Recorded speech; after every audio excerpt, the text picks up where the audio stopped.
What's going on, guys? Aaron here with my mono white heroic deck tech for Pauper. If you don't know what Pauper Magic is, it's basically a format of Magic the Gathering that only allows cards of common rarity or cards that were once printed at common. So, as the name implies, it's designed for people who are looking to play Magic but not necessarily interested in spending hundreds or if not thousands of dollars for a deck. So Pauper as a format's really started to appeal to me, and it started to get more, mainstream attention as far as being officially supported by the meta. So I built this deck. If you don't remember Heroic, it was a mechanic around Theros when that set came out. In fact, we actually have a blue-white Heroic deck that we covered on the channel, did some gameplays and a deck tech for that, so go check that out. But basically, it revolves around playing spells that target your creatures, and creatures that have Heroic get bonuses when they're targeted by your spells. In this case, they get +1/+1 counters. So basically, it's just you protect your one Heroic creature, or possibly two. You protect them, stop them from dying, all the while pumping them up, and then really give them a big buff and swing over for the win in 1 to 2 hits. And basically, you just play a few creatures and a ton of spells to complement them. So let's get started with the one drop here that's not a Heroic creature. It's a Deft Blade Elite. And this card is really good because it's basically just a companion for one of these two guys. Sometimes the Seeker, but we'll go over that. Basically, it's here to draw off blocks from our larger creatures. So we want our guys that are getting all these bonuses off of our spells to be attacking and dealing damage. We don't want them to be blocked in the vast majority of cases, and that's what this is here for. It's also good to have another one drop, so you be sure to have a turn one guy the vast majority of the time. And he has a mana ability where you can prevent the damage, so it can it can attack into a large creature and force a block off of one of these guys, and then live to do it again and again, or you can have a couple out and just be stalling until you can get something else on the board. So this is a really good card. It's amazing. Surprisingly good. I saw it in a bunch of mono white lists, and I was like, yeah, I can see why it's played a lot, but then I actually played with it and just realized how versatile it is. Basically, just force a block whenever. You can force blocks on individual creatures. At first I thought it read like target opponent untaps a creature and blocks, but you can target the specific creature that you want to block it. And I've traded with it profitably. Sometimes I don't prevent the damage, sometimes I do, but if you're in a bind, chances are this card can at least help with it. It's a really versatile card. And then we have the namesake of the deck. We have 4 Laguna Band Trailblazer and 4 Crowan Skyguard. These are the Heroic creatures. So, like I said, Heroic, as you can see, whenever you cast a spell that targets them, you put a +1/+1 counter on them. So Crowan Skyguard is just really good because it starts off with flying already. So it's already going to be a big threat. Not a big threat, but having evasion right off the bat's good, and you start pumping it up, and chances are in Pauper, they're not necessarily going to have a large creature in the air. So even if they can conceivably block it in the air, it's not going to be good for them most of the time. So he just flies over for a lot of damage and ends up winning the game a lot of the time. Then the Trailblazer, perhaps a better card overall. They're situational they're both really good for the deck, but as far as which one edges the other out, just depends on the matchup. But the Trailblazer is really good because it comes down a turn earlier and it starts off with 4 toughness. And since they're +1/+1 counters, that toughness is going to keep scaling up and scaling up. So it's going to start out as a great blocker, and it's always going to be a great blocker because it's going to have so much more toughness than basically anything that they're attacking in. So yeah, both of these work great. It's written on the card. You target them, they get bigger, and they both kind of have their individual areas where they shine a little bit more brighter, but they're just good, solid cards for this deck all around.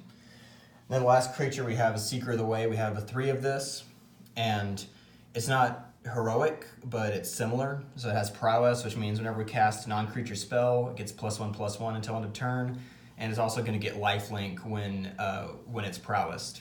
So it's really good. It's already a bear, so it's a 2/2. So if you just cast one non-creature spell, it's already going to be a 3/3 with lifelink, which is pretty good. lifelink is important to race against aggro decks. So having some life gain is really important. And also, like the Elite, it's really good to have as a companion to one of these guys, because while you're casting spells that are targeting these guys specifically and buffing them up, it's only when you cast for the Seeker, so it's still going to be getting pumped up as well and getting the lifelink. So again, really good companion piece for the heroic guys. And that's all the creatures, there's 15 of them. Now we move on to the rest of the spells. We have Mutagenic Growth as a playset. This is definitely one of easily the most efficient card in the deck. Well, arguably, all of these kind of have their own areas, but Mutagenic Growth is really good because you can cast it for free. You will be casting it for free because we don't run any green mana, so you're going to be paying the 2 life, but it's going to target. It's an instant. You're going to get a heroic trigger out of it. You're going to get a prowess trigger out of it, and it's going to pump up by another 2. So it's crazy efficient for what this deck wants to do, and it's absolutely mandatory. Saves it in blocks, saves it from a burn spell, or just push through the extra damage at the end. We have Defiant Strike as a playset. This is a classic card from, again, the Theros days, because kind of like the Mutagenic Growth is just super efficient, and really everything in this deck. It's super efficient. It gets you a small pump, so +1/+0, big deal, but kind of adds up fast when you also factor in you're going to be getting a heroic trigger off of it. So putting a counter on one of these guys and prowessing the Seeker. So it's going to pump, prowess, heroic, and it's going to draw you a card on top of everything. So just a really nice efficient spell, and it replaces itself, which is really valuable. All right, then we have the last instant in the deck, which is Emerged Unscathed, 3 copies here. And basically these guys, obviously they don't have hexproof or anything, so they are potentially vulnerable to spot removal and stuff that targets. So these are good to have to be able to respond again to stuff like burn spells, or straight up if you just want to make them unblockable and swing in for the win. That happens a lot as well. And what's good is, again, it's targeting. You get a heroic trigger out of it, prowess, pump it up, give it pro whatever they got on the field or whatever they're trying to get rid of it with. And then it's going to get exiled, and at the beginning of your upkeep on your next turn, you're going to be able to cast it again and get another trigger and more benefits out of it. So that's why there's 3, because they're basically, it's not actually how it works, of course, but it's basically like there's 6 copies because each of them is 2 spells in one. I found that we run other protection stuff, so I found that running 4 gets a little redundant at times. So 3 is the right number for that. It's a really good card. And then to finish it, we actually have a bunch of enchantments. We have 16 aura creature enchantments, and headed up by ethereal armor. So when you enchant creatures with auras, that does count as targeting them, of course. So these all work with heroic, and so ethereal armor, you have 4 of them, of course. This is another extremely efficient card. You've seen it in basically any kind of deck that runs auras at this point, but enchant creature gets +1/+1 for each enchantment you control and has first strike. So again, first strike really helps out a lot as far as avoiding it being killed in combat. Again, it's going to target, going to get a heroic trigger, prowess, all that stuff. And since we run 16 enchantments, especially in the mid to late game, and if you get multiples out, it's going to be pumping up that creature a huge amount, and it ends up basically winning the game a lot of the time. So then we have Cartouche of Solidarity, which is another aura, enchant it, gets +1/+1, it has first strike, and when you play it, you get a 1/1 white warrior with vigilance.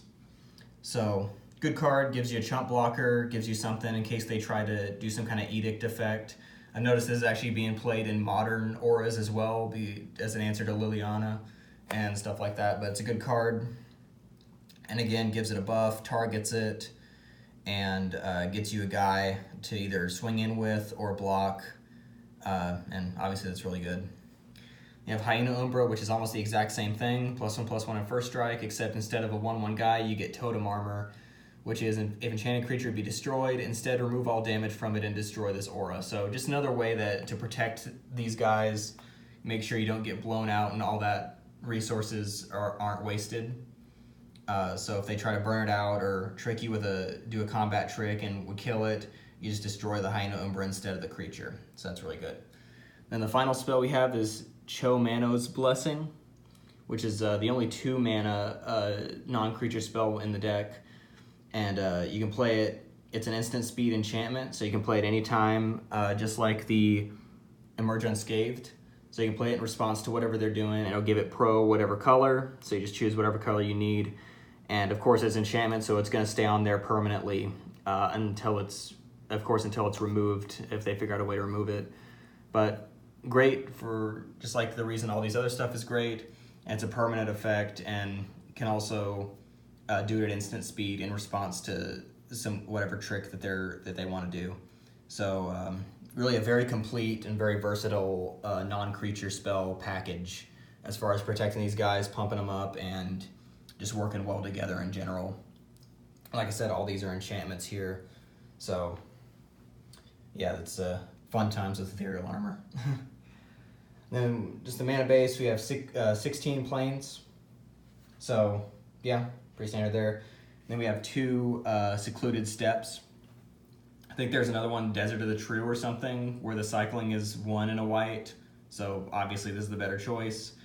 Having 2 tap lands is fine. It doesn't hurt the tempo too much. We cycle them most of the time, in fact, because as you can see, there's really nothing that costs any mana. There's only a couple 2-drops, and even then, there's way fewer 2-drops than there are 1-drops, and hell, we even have some free spells. So Secluded Steppe is, having 2 of them is a really good complement to the mana base if we need to draw into something better, or we can play it turn 1 tapped if we don't have a turn 1 play. So yeah, 18 lands overall, which is right exactly where we need to be. I've had really 0 problems with the mana in the matches I've played. You have as much as you need. Some people have tried playing with even fewer lands, but I think 18 is a good number because while we don't have anything that is expensive, we usually want to be playing multiple spells a turn. So 18 lands is working out really well. So that's the main board.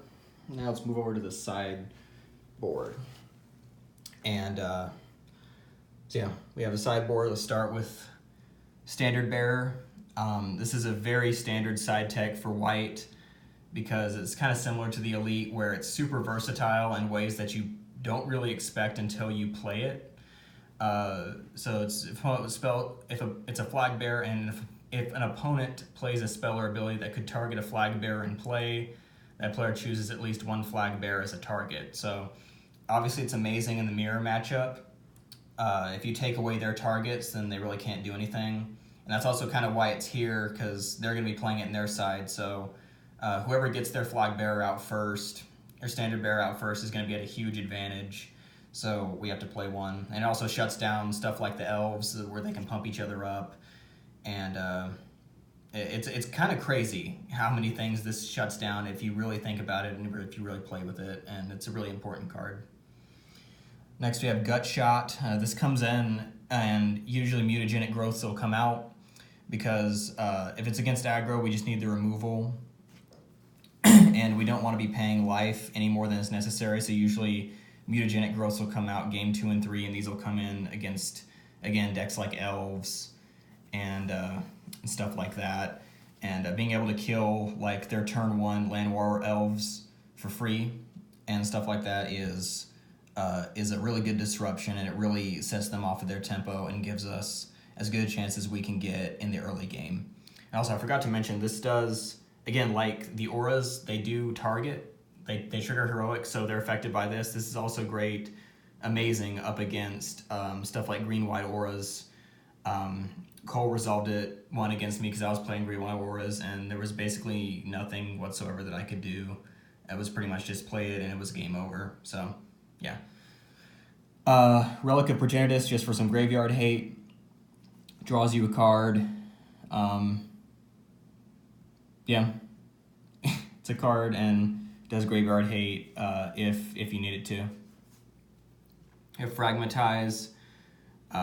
Super cheap artifact or enchantment removal. Converted mana cost 4 or less is going to cover basically anything in Pauper. Well, anything in general, but especially in Pauper. Again, super cheap, super efficient, and good up against anything that's going to be playing artifacts or enchantments. Then we have Journey to Nowhere, which is just some more removal in case we need some exile removal or something larger, like a key creature that they're relying on for synergy. We can play the Journey to Nowhere, and it's an enchantment, so it'll help the ethereal armors and stuff like that. So Journey to Nowhere is good. It's also basically the only way that we can deal with a standard bearer on the other side of the table. And then last but not least, we have 3 Holy Light, aka White's Electrickery. That's essentially what it is against decks, again, like Elves. Sorry if I keep referencing the Elves matchup, but that's the matchup I have the most experience with this deck. But basically, it's not as efficient as Electrickery. It costs 3 times as much, but it has the same effect. It's an instant, and we don't have any trouble getting to 3 mana usually. And like I said, it has the same effect, wipes out basically their entire field. And there's really, if you know exactly when to play it, you gotta wait until they do all their stuff, dump their whole hand out on the field, and then you move in for the kill with Holy Light, and the game is almost always over. It's happened a number of times, and I've never seen a comeback from Elves after a successful Holy Light. And again, probably rather have Electrickery, but the mana in Pauper is simply not good enough to splash anything like that for just 1 card, at least nothing I've seen. So yeah, that's the sideboard, basically just a balance of removal, disruption, and well, that's essentially the 2 things that we want to do in a sideboard. We want to be able to remove their creatures and disrupt whatever they're trying to do.